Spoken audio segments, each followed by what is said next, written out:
Yeah, there's more stuff. Okay. We're live, skip some steps. Okay. All right, good morning, everyone. This is Senate Natural Resources and Energy, and it is May 15th.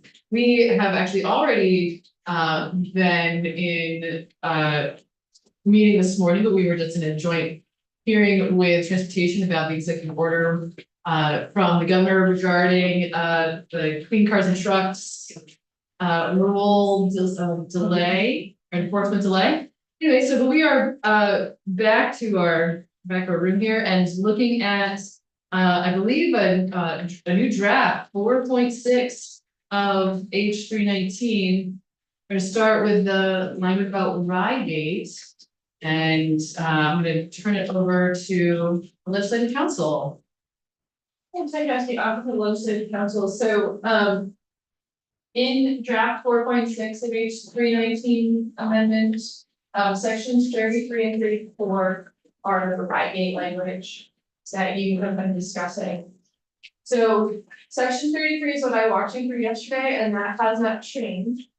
This is the 1-year extension for all of the states in the Rygate statute. I'm sorry, can you see what page this is again? Oh, it's sorry, 64. 64. Okay, thank you. Yeah, there we go. Section 30, it's the very end of the bill. But what is new in this version, as on page 67. So section 34 is being added, and this is an amendment to a prior session law provision about the order establishing the rate to be paid. So in 2011, the rate was originally established to be paid to Rygate. That rate was set to expire under that order in 2022. But because you set up this statute that gives Rygate the option to keep going under this power purchase agreement if they make certain changes, a new rate determination has not happened yet. So this session law provision was added to extend the existing order to keep the rate to be paid as what was already determined by the PUC. So the language at the bottom of page 67 reads, all decisions and orders of the former Public Service Board and the Public Utility Commission in the matter investigation into this establishment of a standard offer price for baseload renewable power. On page 68, under sustainably priced energy enterprise development program, docket number 7782 shall remain in full force and effect through October 31st. And this is changing into 2028. For years 2023, 2024, 2025, 26, 27, and from the period from January 1, 2028 till October 31, 2028, the purchase price will be the levelized value determined in docket 7782. So this came up yesterday. Technically, if you don't want to make this change this year, you don't have to, but the rate would expire next year in October 31st, 2026. So you would probably have to come back then and amend it just because the PUC has not undertaken to grant them a new rate. And so I think there would be some confusion if the rate were to expire then when there's still time left under the power purchase agreement for this statute. So you can make this change now to extend it to match with the change you're making in the statute, or you can wait. Thank you. I mean, I'm interested in hearing from the committee as to what you want to do. Yes, go ahead. So I've been, I think, fairly clear that I'm really uncomfortable with this stuff. Adding up any of this language just in general, because they have had so many extensions, and it's frustrating, and every time they have what sounds like a reasonable reason and then they come back again. And we asked, I believe the PUC and the Public Service Department were both invited to come in and testify, and the PUC essentially refused to come in. But the Public Service Department, TJ4, sent a memo. I just want to call everybody's attention to page two of TJ's memo and essentially the ratepayers over the last year with the extension of this rate. So they got a standard offer rate for 10 years and it's now been extended for 3 years. And now we're saying let's extend it for more years. And in the net, ratepayers have paid $9 million more for their electricity because of this. Because we continue to extend this power plant. And there are lots of good reasons for it, but earlier this session, I'll remind everybody that we were trying to make some changes in Efficiency Vermont, and one of the big pushbacks we got was this was gonna increase rates for ratepayers. And people didn't like that, and we heard loud and clear from utilities, they didn't want us to increase ratepayers. And here we are is extending this for one power plant in our state, increasing the rates for ratepayers in Vermont. And this language in the section 34, I understand why it's necessary to go along with section 33, and I do not want to be talking about Rowgate next year, but I also, thank you, Jude, PUC said they were not available and not, so they did outright refuse, I will say. They did refuse, that they would not make themselves available to testify in person, come in and answer our questions. But I'm just really frustrated that we are putting in an amendment for a senator who's not even coming to our meetings. And increasing electric rates for Vermonters. And I'm just not really comfortable with section 33 or 34 even being in the bill. I don't think it's germane anyway, because it's not about Agency of Natural Resources.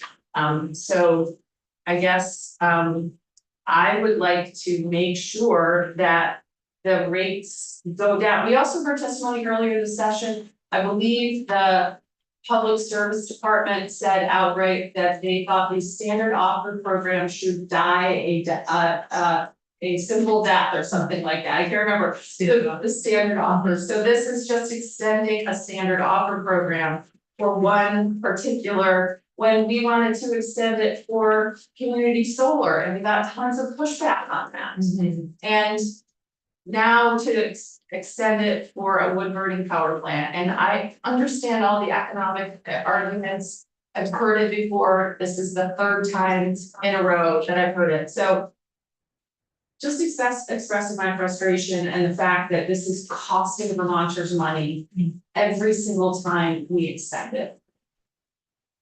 Do you have any suggestions? I would suggest that we either, and I've talked to council about this, and I don't know that it's possible, because of the way the PUC rate structure works. But I've talked to council about potentially trying to add some language that would require the PUC to take into consideration the fact that they've gotten a higher rate for the last X number of years. By the time they go to a rate review, it would be 2028, I believe, so they would have gotten, so 22, 3, 4, 5, 6, 7, 8, they would have gotten 6 years of an extension on what was a 10-year rate. So more than a 50% extension on a ramp.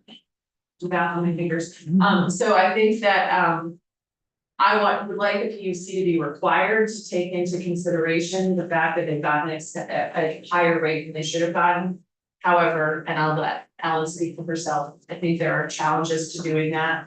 So if we're not able to do that, my request would be that we take out sections 33 and 34 of the bill. Senator Lee. Well, I don't know enough about it, but what was weird on Wednesday for the last 10 years. And I'd really like to hear what you see is for and against it. So we did have an email from them saying that they are fine with the language. But they had no further written or in-person testimony to offer besides beyond that. So the next question is, taking that out of the grid, what impact is that going to have on the region? Do we count on that power, or is it just superfluous. Are there any other That's- utilities, electric utilities, that could step up and provide the power if it goes down? Good question.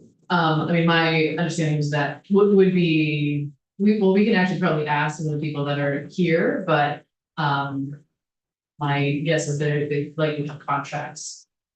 It's fine. But, thank you for rushing those questions. We can maybe come back to them. Do you have something to say? I mean, I can tell you based on previous testimony that we're not sure if you want, but Sure. to ask other people. Mhm. I mean, what I remember, what I recall from past testimony is that the power is helpful because it's base load power that happens at a time of the year when we don't have solar. Mhm. So it's helpful power. It is not crucial to our grid. We have other sources of power. It is helpful, but not crucial to the grid. And it does make electric rates more expensive. Yes. So what happens if second three isn't there? There's a deadline in October of this year by which the plant is required to demonstrate that they've, a plan in place.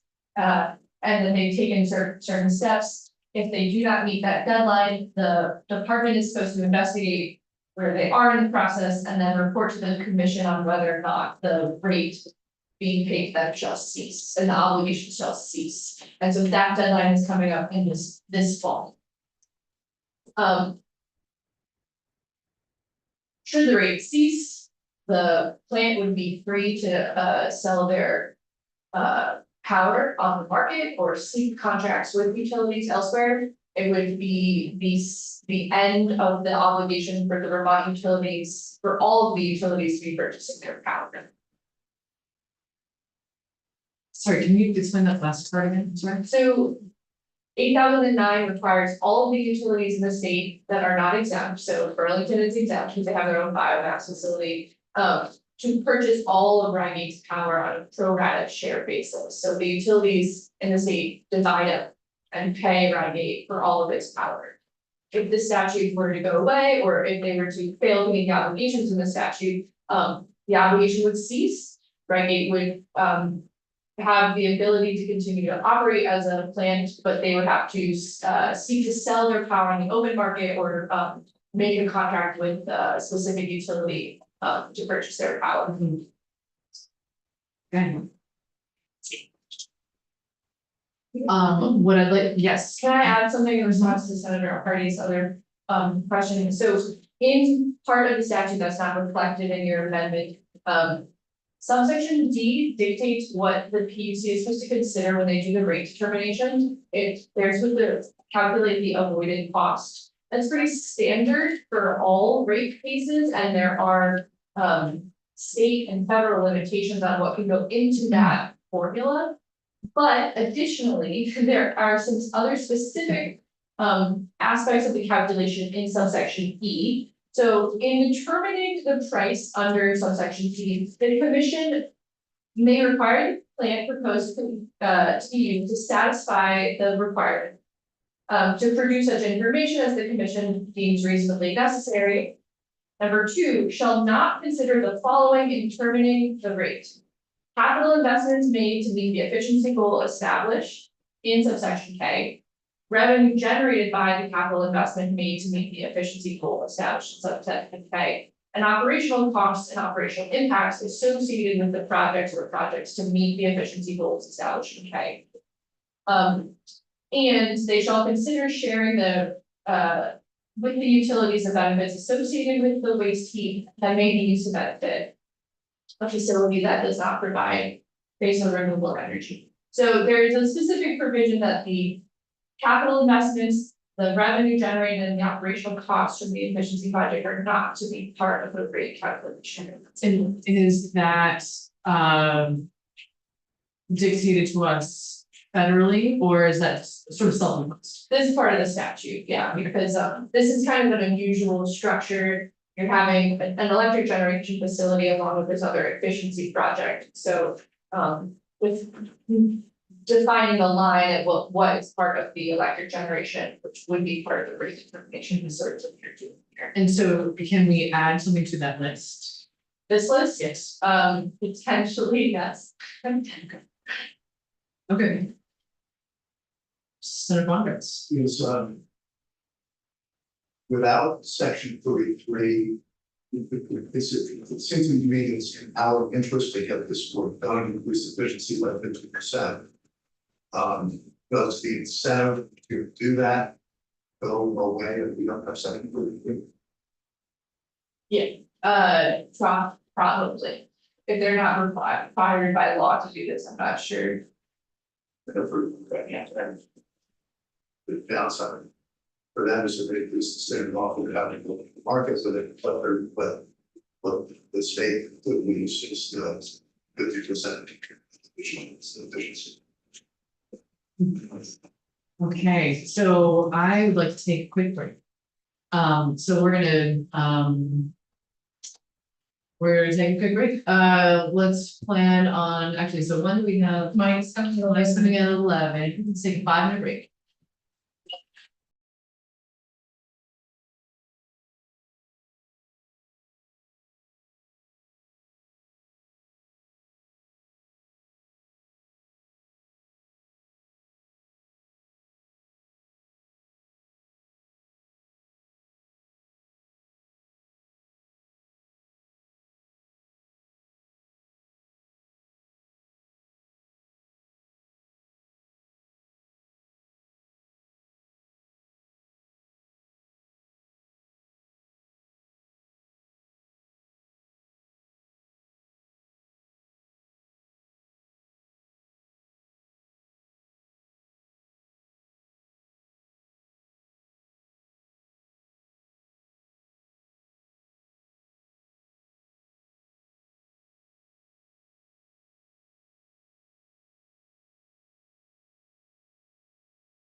So we're almost ready. I'll shut it down.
Okay. All right, thanks everybody coming back from a break. Discussing what to do with sections 33 and 34. And I'd actually like to start with Senator Beck. We're looking at 4.6. We're looking at 4.6. As a bill. If you're, I can also. If you would like a minute to. Collect some thoughts. Yeah, well, you're talking section 33 and section 30. That's right, it's very end, Yeah, 64 page. okay, so this is the language that, the people from Rygate, is that right? Is this the language that people from Rygate proposed the other day? Okay. Which gives them another year to complete this project. And I support this language. I think they'll get this done another year. Hopefully the next time we see them will be for them to report on the completion of the project and how well it's working. And that they're meeting the efficiency goals that they have to meet, even though we don't enforce those same goals on another biomass generator in the state. And I think we should support this. So, one thought here is that, you know, the new language that we're talking about is section 34, which is, you said, session law. And they did not ask for this. So. Right. One possibility is that we actually just take this out. What do you think about that? Well, I just would like to respond to Senator Beck. Sure. Yeah, he's been absent for nearly the entire conversation on this part of the bill, which, you know, as you might know, I think, you know, this is, I think, at least the third time that they've come in and asked for an extension. And throughout that extension, they've been getting the rate that they were given through the standard offer program in 2012. It's been getting that rate automatically extended throughout this process. So we have a memo from the Public Service Department that that rate has cost a net of $9 million in additional rates that Vermont ratepayers had to pay because of the continued extension of a rate that was from 2012. And what, you know, section 34 would do is extend that rate, but even if we don't extend that rate, they're gonna be back here next year asking us to extend that rate. And that rate would extend through 2028, which I think is. we know that. is 6 years beyond when it should have extended. And so they are getting a higher rate than they most likely would be getting had they had to go through a regular rate review. And believe me, I understand the position that that they're in, and every single time they've come in, their story has sounded a variation of reasonable. I think a couple of times it hasn't sounded so reasonable, but this time it sounds reasonable. The last time it sounded reasonable, and we keep giving them extensions, and it keeps getting delayed again and again and again. And so I'm just concerned, we have had previously in this committee talked about doing things that would improve efficiency, would be a benefit to the climate, and we've gotten pushback from various people, especially the utilities, saying we don't want to increase rates on ratepayers. This increases rates on ratepayers. You voting for this is voting to increase rates on ratepayers. And we also have gotten testimony when we were talking about trying to find a way to extend community solar and potentially doing it through the standard offer program. We have gotten testimony saying we should end the standard offer program. Essentially, this is extending the standard offer program and for one particular plant.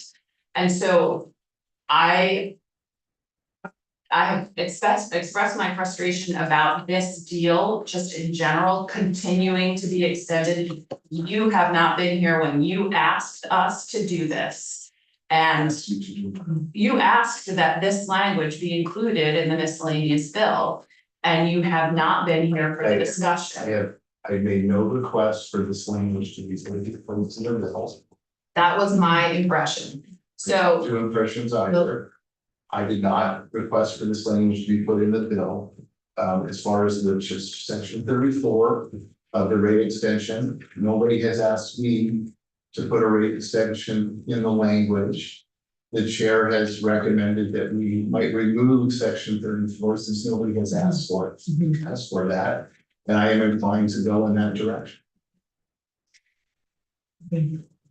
but the fact that this has continually been extended, and I'm certain they'll be back here asking for a rate extension next year. I want to see if you're correct in here. So, I mean, So with that as a possibility to take out section 34, particularly since no one has asked for it. And I think there is, my suspicion is that if we take out section 34, it almost ensures that they will have to, well, they may come back to ask for that rate extension, maybe not. But in a way, part of the tension with all of this has been, do we want to see them again? I think generally speaking, the answer is no, versus do we want to see them again because we want to have accountability and hold their feet to the fire? And that there's been a tension there for sure. So my inclination at this point is to take out section 34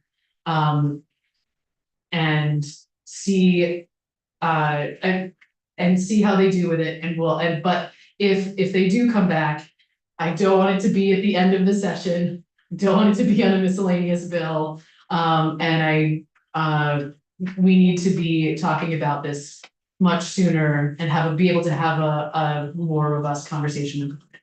Is that? I'm hoping that sounds reasonable. At this point. Are we voting on this bill today? I think we actually don't, at one point I had changed the agenda so that we were gonna be voting this today because of calendar math. But the likelihood, I think we can still get away with doing it tomorrow and have it still be taken up in finance. We'll just need to have some conversations with the chair there to make sure that she is ready to talk about this tomorrow. So so Senator Hardy, are you hoping that we can do this tomorrow? I have to think about how I feel about the bill in general with section 33 in there at all. And I wanna. Yep, yeah, that's totally fair. And, what I'd like to do at this point is pause the discussion on Rygate. I think we might need to come back to it. But we only have Michael O'Grady with us until 11:30. And there's one more very small change, that I'd like for him to walk us through, and then we will revisit this as a topic. And do you have, what is your time constraints today? I'm open. Here, okay, so we may get back in touch. Okay. We'll see. Okay, thank you.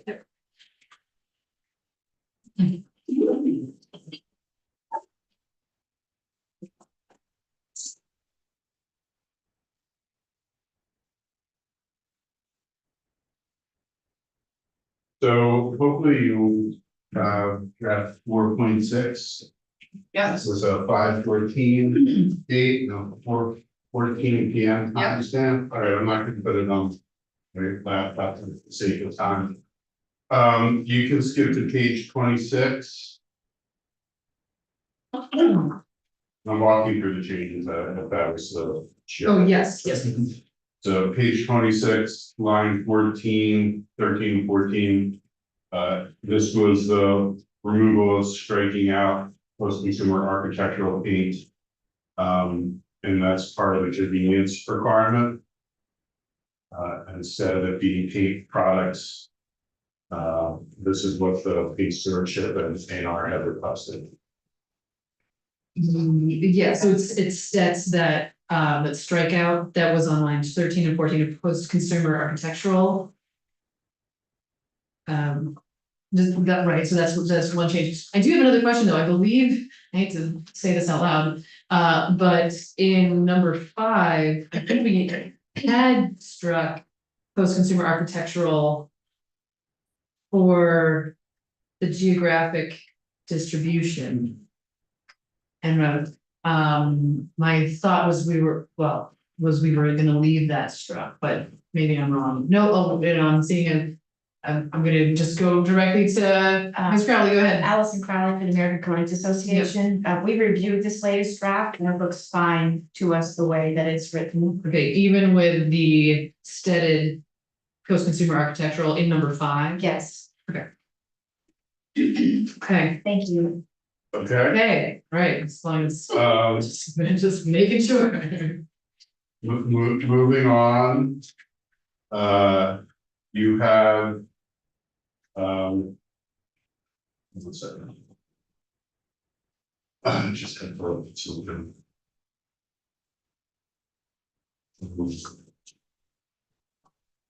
I know where the other changes if. Well, there's the Rygate language. There's the language in the page 64. That is in the contingent implementation of the SALT program. There had been a reference to appropriations in fiscal year 26. That was removed. And then That looks good. there was in the incorporation by reference language for A&R. If there's anything that is repealed, and that is on page 53. 53, then that there have been discussions in other committees about providing the signage for all agencies, and they had the date as January 31st, 2029. Your date previously was January 1, 2028. For consistency with the other provision, this was changed to January 31st, 2029. And those are the changes. Okay. Any questions or concerns about any of those? Great, thank you. So I just heard take out section 34. I think at this point, yes, we are gonna take out section 34. Okay. And I think, you are the last person on our agenda. I mean, maybe we have Ellen back, for some further discussion, but, what I would like to do, I think at this point is take another recess, another pause, and we will mainly for the purpose that I want to think about whether or not we want to vote on this today or if we're gonna vote on this tomorrow, because we think we have that option. But let's take let's plan to take a 5-minute break right now, and we'll, anyway, say 5 minutes, it might be more, who knows, we'll see. We'll start with 5 minutes and we'll go. from there. Right, and I think we're all set with you at this point. Yeah, I think what you left is right. Yeah.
Okay, All right.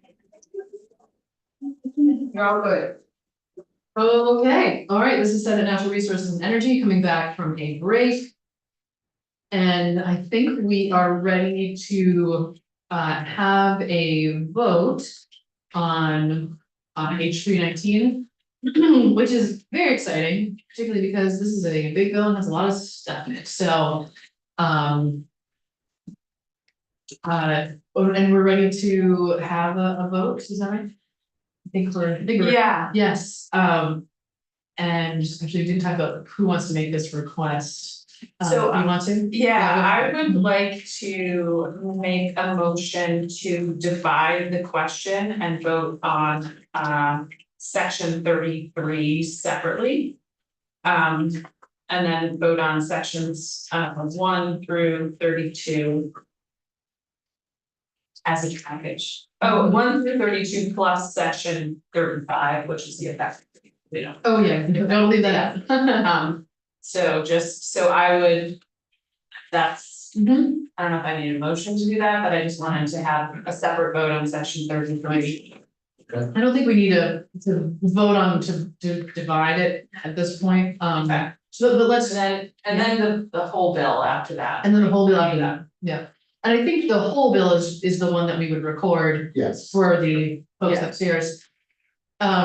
So. We'll do just section 33 first. Okay, so, because this is sort of an unofficial thing, we'll just do a raise a hand or say aye kind of thing. So, for just section 33, all in favor of including section 33, raise a hand or please say aye. Okay, and so we'll just note that, oh, and no's. Okay. Okay. This is, Senator Hardy's a no on that, so, that, carries to keep 33 in, Yep. H319. And now is there a, motion to include, adopt draft 4.6 minus section 34, Oh, recommended to. if we're dividing it, we should. It's not really dividing it, I suppose the way that the chair did it. Oh, I'm sorry, I was didn't know you to were- vote on that section. Okay, so we haven't separately. divided, we just, okay, got it. Yeah, I mean, Yeah. I think it was just a matter of, I mean, I wanted to be We're on voting on the some bill. record to say, I'm Yeah. not happy with 33. So, thank you, yeah, that's a good clarification, though, appreciate that. Oh, wait a minute, I'm sorry, I just need for Michael, I'm telling him that we're voting on the bill. Yeah. Without sections 33, 34. No, Without 34. Without just 30, Oh, okay, got it. including 30, Full bill 34. okay, Okay. Thank you. yeah. Okay, is there any? So we're all clear on what the motion is. Okay, so with that, yeah, go ahead. Okay, Senator Beck, yes. Senator Baumgartner. Yes. Senator Hardy. Yes. Senator Williams. Yes. Senator Watson. Yes, All right, 5-0-0. okay, thank you, everybody. Who's the reporter? So I'm gonna be the reporter of this bill, though there may be some sections that if it seems like someone else may have expertise in a particular area, I may tap some of you, but I'm gonna be the default person, I think, for this bill. There's a lot in here. If there's a particular part that you would like to report, that's fine, let me know, but otherwise it seems like I could use some help on something and they may ask that. So that's the plan with that. Excellent, thank you, everybody. So just to give you a preview for tomorrow, we only have one thing on our agenda. Which is going to be discussing brownfields tomorrow. So that is, we'll meet very briefly. And that'll be it for our morning committee. There may be times when we. Brownfield's just like heating up. Well, so brownfields is included in 479. And it was also in 127, and I will just say, I think I probably should have asked for a drive-by on brownfield when it was 127 in the Senate, we didn't do that, so in all honesty, this is a little bit of catch-up. But I just want us all to be informed about that. And, you know, as we continue to get bills back from the House, we may ask for just some ad hoc kind of meetings to discuss things as they come up, but otherwise, no further planned morning meetings. So it's just, Wait, tomorrow morning is what time? I think it's 9. It is still 9. It's still 9, Okay. yep. But then it'll be, that, it's just that one. Well. Actually, since we're talking about this, something that we did not come back to was taking more testimony on weight quotes. And, coming back to like hearing from folks about who are, potentially, users of weight quotes. We can talk about whether, well. We can talk about whether or not we wanna do that.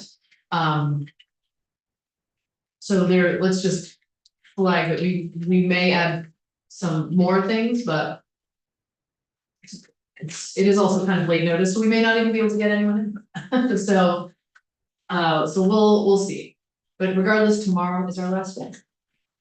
So thank you, everybody. And with that, we will adjourn.